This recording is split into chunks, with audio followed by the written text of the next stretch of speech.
अस्सलाम वालेकुम नाज़रीन ख़वातीन हज़रात, लेटेस्ट गोल्ड रेट पाकिस्तान में खुशामदीद। और ख़वातीन हज़रात, आपको बताते चलें कि सोने की कीमतें फिर से तब्दील हो गई।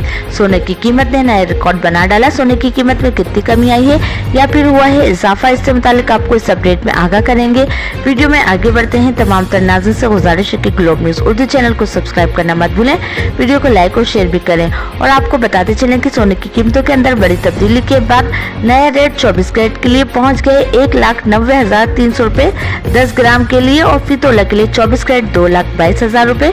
नई कीमत आई है 22 कैरेट का फी तोला रेट 2,03,000, जबकि 22 कैरेट की 10 ग्राम कीमत 1,74,400 रुपए आई है। 21 कैरेट की फी तोला कीमत 1,94,000 और 21 कैरेट की 10 ग्राम कीमत 1,66,000 रुपए है। और 18 कैरेट का फी तोला रेट 1,66,500 और 18 कैरेट का 10 ग्राम रेट 1,42,700 रुपए आया है। अगले चंद रोज के दौरान में कीमतों में बड़ी तब्दीली का इम्कान है और कीमतों में बड़ी तब्दीली नजर आएगी।